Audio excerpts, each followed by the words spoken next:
अन्नदाता, पग पग पर है संग तुम्हारे अन्नदाता। लहू किसानों का बन के पसीना सींचता है धरती का सीना। मेहनत का तेरी हक दिलवाने, नई तकनीक नई खोज बताने। पशुधन को गुणवान बनाना, पौध सुरक्षा को सिखलाना, खेती के सब गुर समझाने, भारत का सरताज बनाने। आठों पहर है संग तुम्हारे अन्नदाता, अन्नदाता। नमस्कार, मैं श्वेता भट्टाचार्य आप सभी दर्शकों का अन्नदाता कार्यक्रम में स्वागत करती हूं। हर रोज की तरह कार्यक्रम में हम लेकर आते हैं खेती बाड़ी से जुड़ी हुई बहुत सी लाभकारी जानकारियां। तो चलिए सबसे पहले देखते हैं क्या है विशेष आज के कार्यक्रम में। अधिक उपज के लिए जायद, मूंग एवं उड़द की फसल में जरूरी प्रबंधन। अधिक लाभ प्राप्त करने के लिए कैसे करें पॉली हाउस में शिमला मिर्च की खेती। अधिक लाभ हेतु गर्मियों में मुर्गियों की देखभाल पर जानकारी।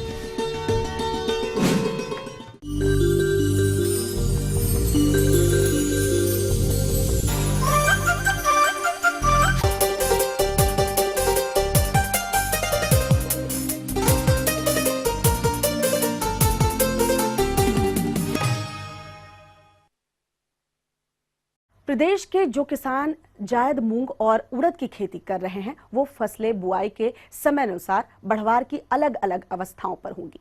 इन फसलों से अधिक उपज लेने के लिए इस समय जरूरी है कि फसलों में सिंचाई की उचित व्यवस्था की जाए, साथ ही फसलों में लगने वाले कीट और रोगों का समय रहते नियंत्रण भी किया जाए। तो जायद, मूंग और उड़द की फसल में इन कार्यों को कब और किस तरह से करना है, इसकी जानकारी दे रहे हैं कृषि विज्ञान केंद्र मुरैना के वैज्ञानिक डॉक्टर JC गुप्ता। किसान भाइयों, ग्रीष्मकालीन मौसम चल रहा है और इस मौसम में हमारे किसान भाइयों ने उड़द एवं मूंग की काफ़ी तादाद में फसल बोई हुई है। अभी जो है बहुत काफ़ी गर्मी पड़ रही है। तापमान जो है 40, 41, 42 डिग्री सेल्सियस के आसपास चल रहा है और इस तापमान पर हमारे जो खेत हैं उड़द मूंग के, उनमें जो है पानी का प्रबंधन आप करते रहें, देखते रहें कि हमारी फसल को कब पानी की आवश्यकता हो रही है। 3 दिन में, 4 दिन में, 8 दिन में, जैसे ही आवश्यकता हो पत्तियां उसको जो है स्वतः ही बता देती हैं कि हमें हमारे खेत में पानी की आवश्यकता है। आप निरीक्षण करें और देखें और तुरंत पानी का प्रबंध करके उसमें पानी लगाते रहें। ये जो है पानी का प्रबंधन भी आप करते जाएंगे तो आपको अच्छे से अच्छी पैदावार मिलेगी और उत्पादन भी आपको अधिक प्राप्त होगा। किसान भाइयों, मूंग की फसल में इस समय कुछ रोगों का भी प्रकोप होता है, जिनका आपने शुरुआती अवस्था पर नियंत्रण नहीं किया तो फसल की बढ़वार तो प्रभावित होगी ही, साथ ही साथ मूंग व उड़द का उत्पादन भी बहुत कम प्राप्त होगा। इसीलिए आप इन रोगों का सही समय पर नियंत्रण करें। किसान भाइयों, मूंग एवं उड़द की अच्छी पैदावार लेने के लिए उसमें कीट एवं रोगों का नियंत्रण करना बहुत ही आवश्यक है। तो पहले हम बात करते हैं पत्ती धब्बा रोग के बारे में। किसान भाइयों, मूंग एवं उड़द की पत्तियों पर ब्राउन कलर के यानी बादामी रंग के, भूरे गहरे लाल से रंग के कुछ गोल गोल धब्बे या कुछ टेढ़े मेढ़े किडनी आकार के धब्बे दिखाई देने लगते हैं। अगर इस तरह के धब्बे हम पत्तियों पर दिखाई दें तो समझो ये जो है पत्ती धब्बा रोग आपकी फसल में आ चुका है और इससे फसल को काफ़ी अधिक हानि होती है, उत्पादन भी गिरता है। किसान भाइयों, इस रोग के नियंत्रण करने के लिए आप जो है 3 ग्राम मैनकोजेब दवा प्रति लीटर पानी के हिसाब से घोल बना करके 500 लीटर पानी में 1.5 किलो दवा प्रति हेक्टेयर के हिसाब से आप जो है 10-10 दिन के अंदर से 2 बार छिड़काव करें। इसी प्रकार कभी कभी देखने में आता है कि पीत शिरा रोग हमारी उड़द और मूंग की फसल को बहुत अधिक नुकसान पहुंचाता है। पीत शिरा रोग में पत्तियां पीली पड़ने लगती हैं, धीरे धीरे पत्तियां पूरी पीली हो जाती हैं और फूल कम लगते हैं, फलियां कम लगती हैं। फलियां अगर लगती भी हैं तो उनमें दाने छोटे और सिकुड़े हुए से लगते हैं। फसल को बहुत अधिक हानि होती है। यह जो रोग है, ये सफ़ेद मक्खी, एक बहुत छोटी मक्खी होती है, वह रस चूस चूस करके और जो हमारे स्वस्थ पौधे होते हैं और उन पर फैला देती है। धीरे धीरे रोग बहुत तेजी से फैलता है और पूरे खेत में ये पीत शिरा रोग दिखाई देने लगता है। किसान भाइयों, इस रोग के अगर शुरुआत में आपने निरीक्षण किया और इस रोग का जो है प्रबंधन किया तो आप अच्छे परिणाम प्राप्त होते हैं और रोग का नियंत्रण किया जा सकता है। कोई भी सफ़ेद मक्खी को मारने के लिए दवा जैसे मेलाथियान या डाइमेथोएट, ये कोई भी दवा 750 मिलीलीटर दवा 500 लीटर पानी में घोल बना करके 10-10 दिन के अंतर पर 2 बार छिड़काव कर देंगे तो ये कीट का नियंत्रण हो जाएगा और ये रोग जो है आगे जो हमारे स्वस्थ पौधे हैं वहाँ जो है नहीं फैल पाएगा और हमारी फसल बच जाएगी। इसके अलावा मूंग और उड़द की फसल को कुछ कीटों द्वारा भी बहुत अधिक हानि पहुंचाई जाती है और यदि आपने समय रहते इन कीटों का नियंत्रण नहीं किया तो फसल के उत्पादन में भारी गिरावट आ जाएगी और आपको आर्थिक हानि का सामना करना पड़ेगा। तो कैसे करें इन कीटों का नियंत्रण, आइए जानते हैं। इसी प्रकार किसान भाइयों, कीटों के कारण भी हमारी उड़द मूंग की फसल को बहुत अधिक हानि होती है। अभी जो कीट इसमें लगते हैं जिसको हम जो है पत्ती या फली बीटल के नाम से जानते हैं, ये जो बीटल है ये डेलों में जमीन पे रहता है और धीरे धीरे पत्तियों में छेद करके गोल गोल छेद कर देता है। पत्तियां ऐसे छेद छेद करके खाई हुई सी दिखाई देती हैं और इस कीट का ज़्यादा प्रकोप हो जाता है तो पत्तियों में बहुत अधिक नुकसान पहुंचाता है, फसल को काफ़ी नुकसान पहुंचता है। किसान भाइयों, इस तरह का अगर कीट आ रहा है तो मेलाथियान दवा 750 मिलीलीटर दवा 500 लीटर पानी में घोल बना करके छिड़काव करें प्रति हेक्टेयर के हिसाब से। दूसरा जो कीट है, फली छेदक कीट है, ये भी जो है जो इल्ली है इसकी थोड़ी बड़ी हो जाती है तो ये फली में छेद करके उनके दानों को खाने लगती है और हमारे जो है फसल पर सीधा सीधा प्रभाव पड़ता है। इस तरह का अगर कीट दिखाई दे रहा है तो किसान भाइयों, डाइमेथोएट नाम की जो दवा है, डाइमेथोएट दवा 750 मिलीलीटर दवा 500 लीटर पानी में घोल बना करके छिड़काव करें। उड़द मूंग में एक कीट है वो भी काफ़ी नुकसान पहुंचाता है जिसको हम कंबल कीट के नाम से जानते हैं। ये जो है इसकी इल्ली झुंड में पौधे के नीचे वाली पत्तियों पर समूह में रहती हैं और उनका रस चूस करके ये जो है काफ़ी नुकसान पहुंचाती हैं। धीरे धीरे जब यह जो कीट की इल्लियाँ बड़ी हो जाती हैं तो ये तितर बितर होकर के दूसरे पौधों पर पहुंच जाती है और वहाँ पर पत्तियों को खाना शुरू करती हैं और पत्तियों को इस तरह से खाती हैं कि पत्तियों का जितना हरा भाग है पूरा चट कर जाती हैं, बस उसकी नसें नसें ही दिखाई देती हैं। पूरा पौधा ऐसा दिखाई देता है जिसमें कि पत्ते में जाल से बन गए हों। किसान भाइयों, और इस प्रकार का कीट दिखाई देता है तो डाइमेथोएट नाम की जो दवा है वो 750 मिलीलीटर दवा प्रति हेक्टेयर के हिसाब से 500 लीटर पानी में घोल बना करके इसका छिड़काव करें तो इस कीट का आसानी से नियंत्रण हो जाएगा और हमारी उड़द मूंग की जो फसल है उसमें हमें अधिक से अधिक पैदावार प्राप्त होगी। ये थी कुछ उपयोगी जानकारियां। अब लेते हैं एक छोटा सा ब्रेक, जल्द लौटेंगे और कार्यक्रम में आगे हैं महत्वपूर्ण जानकारियां। बने रहिए हमारे साथ।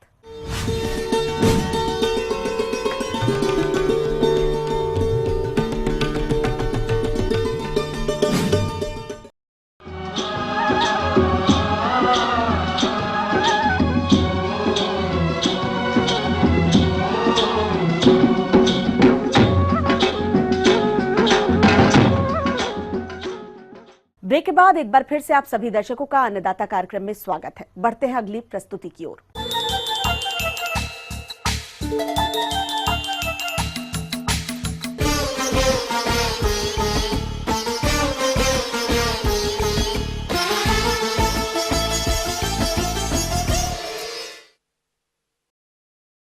हाईटेक खेती के अंतर्गत प्रदेश के बहुत से किसान भाई पॉली हाउस में टमाटर, खीरा और शिमला मिर्च इत्यादि की खेती करके अच्छा लाभ प्राप्त कर रहे हैं।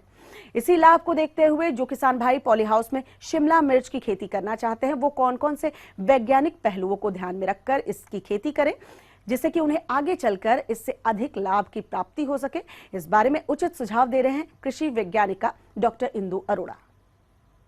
नमस्कार। आज की चर्चा का हमारा मुख्य विषय संरक्षित खेती द्वारा सब्जी उत्पादन, जिसमें हमारी मुख्य फसलें जो हैं वो शिमला मिर्च, टमाटर और खीरा है।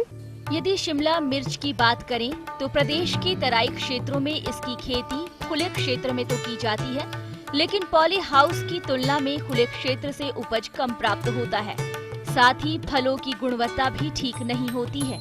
इससे हम ज़्यादा आमदनी ले पाते हैं और पॉली हाउस में किया गया क्रय जो है वो हमारा अच्छा निकल पाता है खर्चा।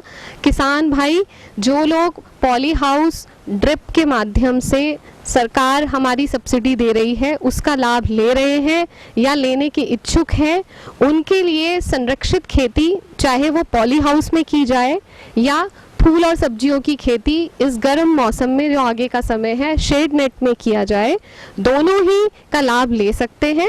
बहुत सारी स्कीम्स द्वारा भारत सरकार की, NHB की, हमारे स्टेट हॉर्टिकल्चर मिशन की, जिसमें shade net, polyhouse, drip irrigation पर सब्सिडी उपलब्ध है, उसका लाभ लें। संरक्षित खेती के माध्यम से हम जो उत्पादन लेते हैं वो बाहर उगाई गई फसलों में हम नहीं ले पाते और जिस तरह की गुणवत्ता हमको अच्छा मूल्य दिलवा सकती है बाजार में, वो लाभ भी हम पॉली हाउस से ही ले पाते हैं।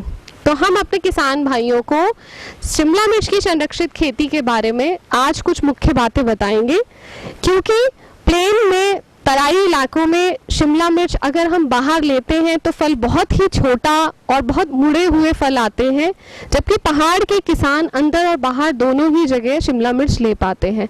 फरवरी के समय में पहाड़ के किसानों ने शिमला मिर्च पॉली हाउसेस में और बाहर लगाई है। उन लोगों के लिए हम मुख्य बातों का ये कहना चाहते हैं कि मल्च का उपयोग अंदर और बाहर दोनों ही सूरतों में बहुत अच्छे परिणाम दे रहा है। मल्च के माध्यम से हम कुछ पैसा खर्च कर करके जो लाभ ले पाते हैं वो ये है कि एक तो लेबर की कॉस्ट हमारी जो घास निकालने में और उन चीज़ों में लगती है वो बिल्कुल ख़त्म हो जाती है। लोग मल्च बिछाकर सब्जी में 30 माइक्रोन की मल्च जो है, और अगर पहाड़ वाले लोग उसे 2 साल तक इस्तेमाल करना चाहें तो 50 माइक्रोन तक की मल्च का भी उपयोग कर सकते हैं। उस मल्च में गोल छेद किसी गर्म डिब्बे से काट कर उसमें हम पौध लगाते हैं।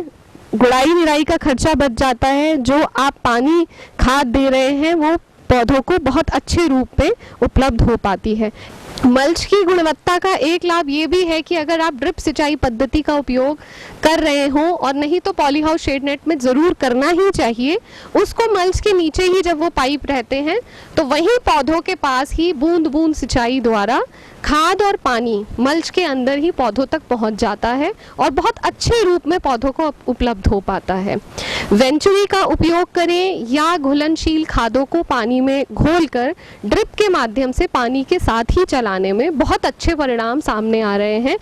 बाजार में निजी कंपनियों द्वारा तमाम प्रकार के घुलनशील उर्वरक उपलब्ध हैं, जिसको पानी में घोलकर ड्रिप सिस्टम के माध्यम से फसल को दिया जाता है। इन उर्वरकों का काफी कम मात्रा में फसल में प्रयोग होता है, जिसके कारण उर्वरकों पर लागत खर्च भी कम आती है। पॉली हाउस के अंदर शिमला मिर्च लगाने में हमारा लगभग 8 से 9 महीने का फसल चक्र है। अगर प्लेन में वो क्रॉप हम सितंबर अक्टूबर के माह में नर्सरी डालकर और 40 से 45 दिन की नर्सरी को पॉली हाउस में लगा सकते हैं। वहीं जहां तापक्रम और फसल चक्र में कुछ बदलाव मौसम की वजह से आ रहे हैं, इस बार जो ये फसल हमने दिसंबर जनवरी में थोड़ा लेट लगाई है वो इस समय भी प्लेन में अप्रैल में इस स्थिति में उपलब्ध है और उम्मीद है कि इसको हम ऊपर शेड नेट जो हमने लगाया है 75% का, उससे टेम्परेचर और ह्यूमिडिटी को मेंटेन कर हम इस शेड नेट द्वारा फसल को थोड़ा 2 से 2.5 महीने का चक्र को बढ़ा सकते हैं।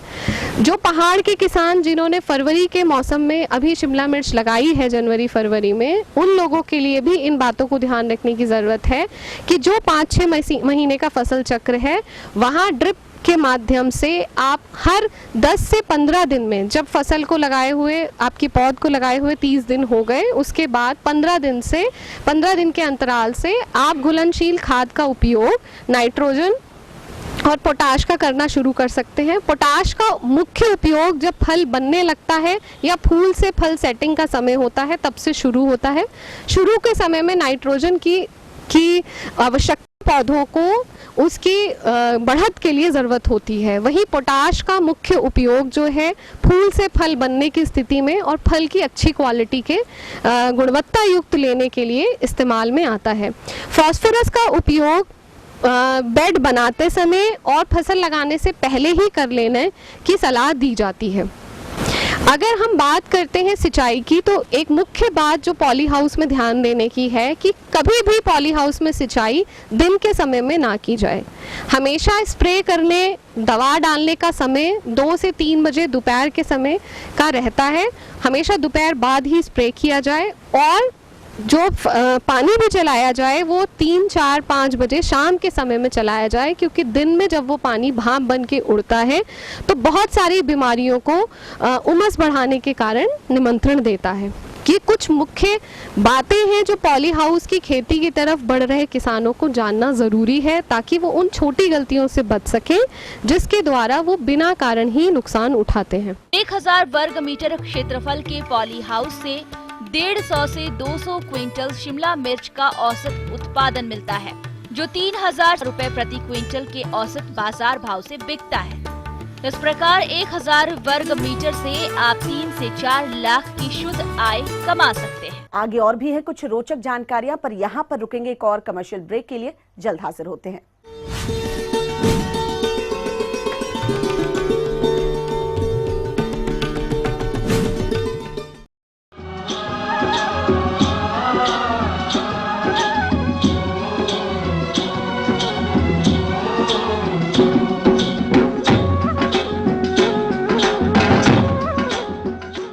ब्रेक के बाद आप सभी दर्शकों का स्वागत है। चलिए अब रुख करते हैं अगली कड़ी की ओर।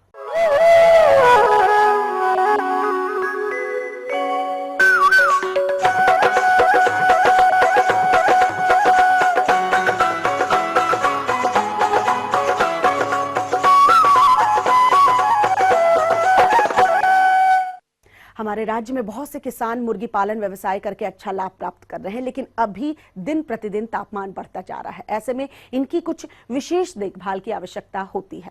इस गर्मी के मौसम में मुर्गियों की देखभाल किस तरह से करना है, इस बारे में जानकारी दे रहे हैं कृषि विज्ञान केंद्र मुरैना के पशु वैज्ञानिक डॉक्टर पीपी सिंह।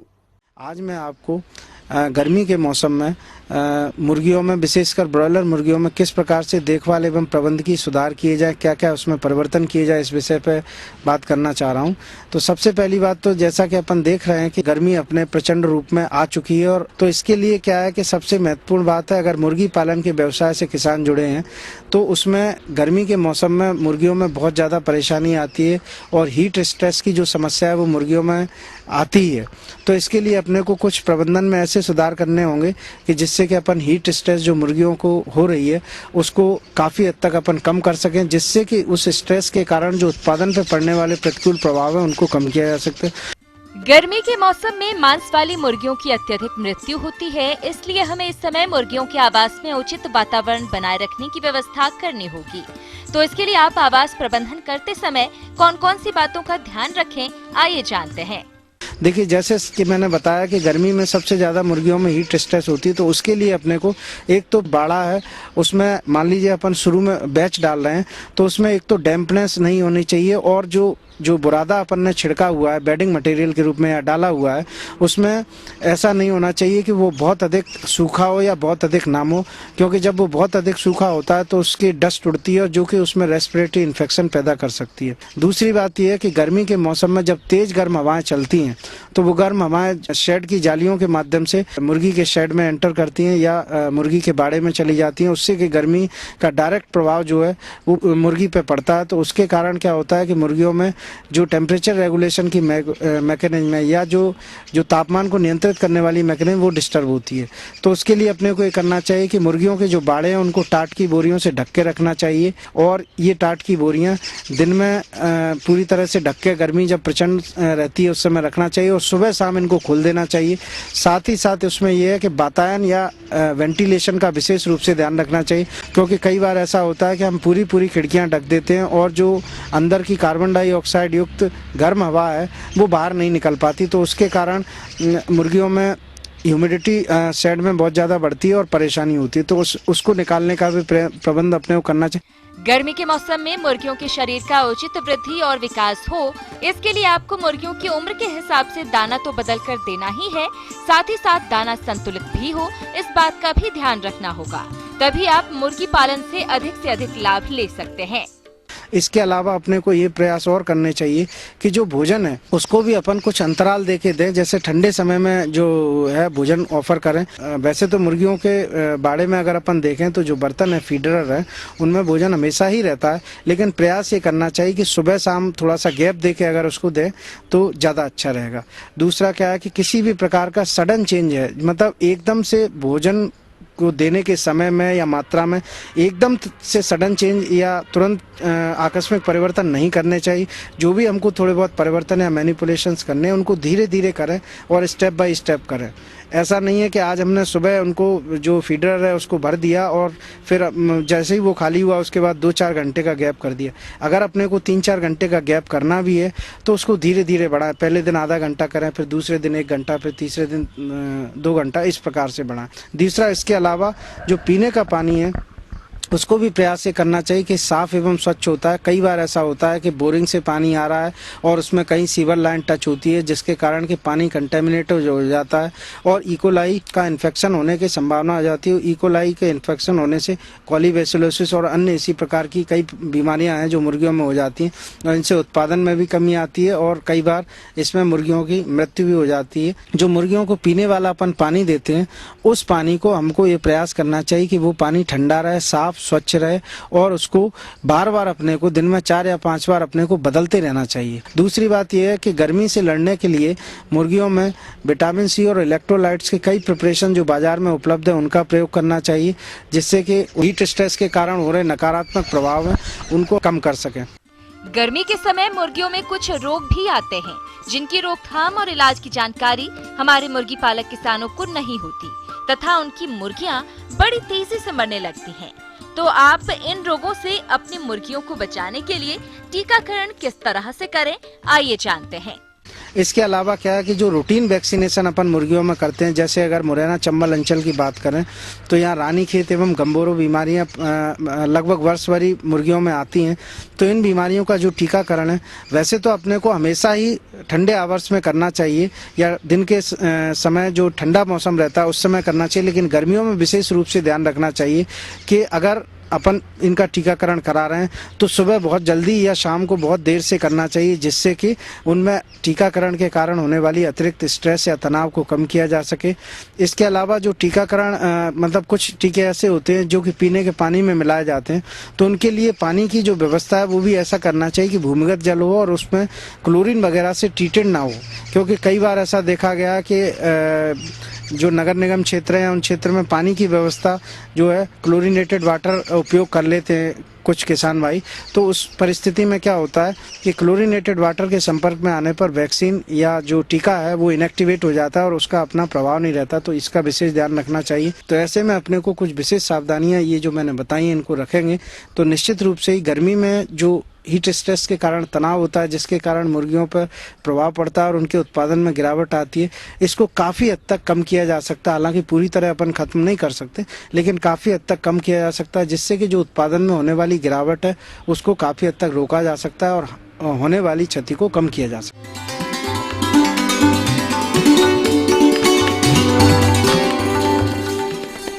अन्नदाता हेल्पलाइन निशुल्क फोन संपर्क सेवा के माध्यम से आपके द्वारा पूछे गए कृषि से जुड़े प्रश्नों में से 1 या 2 महत्वपूर्ण प्रश्नों को हम अपने कार्यक्रम में शामिल करते हैं। इसी के तहत आज का चयनित प्रश्न और उसका जवाब इस प्रकार है। अन्नदाता निशुल्क फोन संपर्क सेवा के माध्यम से पूछे गए प्रश्नों में से आज हमने जिस प्रश्न को कार्यक्रम में शामिल किया है उसे पूछा है ग्राम कोटरा, जिला मुरैना के कृषक रघुराज धाकड़ ने। यह कद्दू वर्गीय फसलों में इस समय किए जाने वाले प्रबंधन कार्यों पर जानकारी चाहते हैं। तो रघुराज धाकड़ जी, आपकी जानकारी हेतु प्रस्तुत है कार्यक्रम का यह अंश। किसान भाइयों, ये लौकी वर्गीय सब्जियां जो हैं उसमें इस समय फल फूल आना चालू हो गया है। कद्दू वर्गीय फसल की इन अवस्थाओं पर सिंचाई की भी एक अहम भूमिका रहती है। अतः किसान भाई अपनी फसल में इस समय कैसे करें सिंचाई, आइए जानते हैं। जैसा कि आप हमारे यहाँ खेत में देख रहे हैं, नालियों में पौधे लगाए गए हैं। तो नालियों में चूंकि बाहर का एरिया सब काफ़ी सूखा रहता है, तो नालियों से नमी जो है बहुत तेज़ी से उड़ता रहता है। तो इसमें हर चौथे पाँचवें दिन पानी लगाना ज़रूरी रहता है।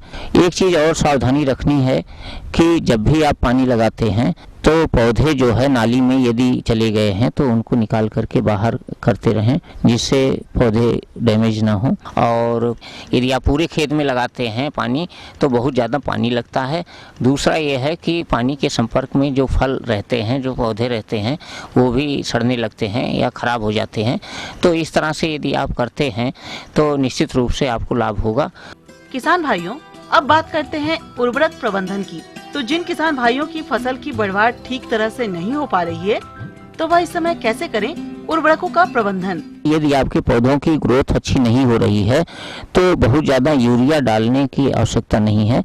उसकी जगह आप वाटर सॉल्युबल NPK 3 ग्राम पर लीटर के हिसाब से, बाजार में 19-19-19 के नाम से आ रहा है, उसकी 3 ग्राम मात्रा पर लीटर के हिसाब से घोल बना करके 10-12 दिन के इंटरवल पर उसका छिड़काव यदि फसल पर करते हैं। साथ ही उसके साथ सूक्ष्म पोषक तत्व के लिक्विड फॉर्म में बोतलों में आ रहे हैं, जिसमें 6-7 पोषक तत्व होते हैं, उनकी भी 5 से 6 मिलीलीटर मात्रा 1 लीटर के हिसाब से मिलाकर यदि आप इस समय 10 दिन के इंटरवल पर 2-3 छिड़काव करते हैं तो निश्चित रूप से पौधे स्वस्थ रहेंगे और आपकी जो पैदावार है वो काफ़ी अच्छी होगी, फलों में शाइनिंग रहेगी। और किसान भाइयों, जैसा कि आप खेत में देख रहे हैं कि पौधे नाली में लगाए गए हैं, उसी में सिंचाई की जा रही है और उसी में खाद भी हम डालते हैं। लेकिन बीच का जो एरिया है उसको 1-2 बार फावड़े से गुड़ाई कर देने से उसमें घास नहीं होता है और उसकी नमी पूरी तरह से निकल जाती है, जिससे घास अपने आप जमता नहीं है। अब बात आती है कीट और रोगों की। तो फसल की इन अवस्थाओं पर इसमें कुछ हानिकारक कीट और रोगों का भी प्रकोप देखने में आता है। और अगर किसान भाई समय से इन कीट और रोगों का नियंत्रण नहीं करते हैं तो उन्हें आगे चलकर काफी नुकसान का सामना करना पड़ता है। इसलिए आइए जानते हैं फसल में लगने वाले कीट और रोग और उनके नियंत्रण के बारे में। जब फूल फल आना चालू हो जाता है तो इस समय आप देखेंगे कि पत्तियों पर कुछ हल्के पीले रंग के, भूरे रंग के धब्बे जैसे दिखाई पड़ते हैं, जिसको डाउनी मिल्ड्यू कहते हैं।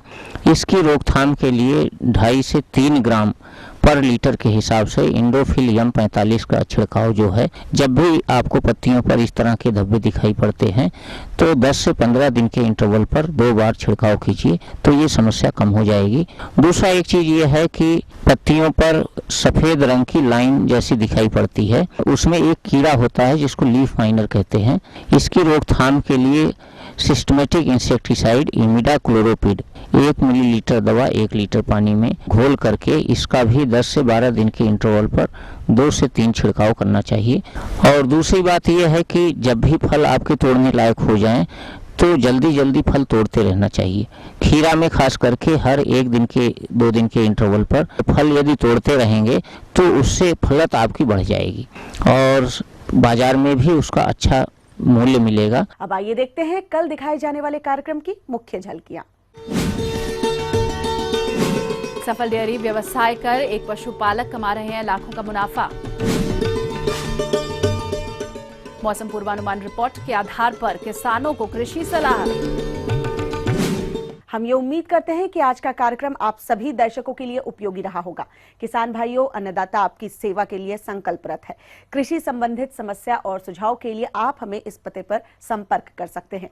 प्रोड्यूसर दाता ETV Madhya Pradesh Chhattisgarh, Ramoji film city Hyderabad 501512। साथ ही आप हमें ईमेल भी कर सकते हैं। हमारा ईमेल एड्रेस है annadatamp@etv.co.in। इसके अतिरिक्त आप हमें निःशुल्क हेल्पलाइन नंबर 180010845999 पर सोमवार से शनिवार सुबह 10 से शाम 4 बजे के बीच संपर्क कर सकते हैं। फिलहाल अन्नदाता की पूरी टीम को दीजिए इजाजत। कल फिर इसी वक्त आपसे मुलाकात होगी कृषि संबंधित कुछ और महत्वपूर्ण जानकारियों के साथ। नमस्कार।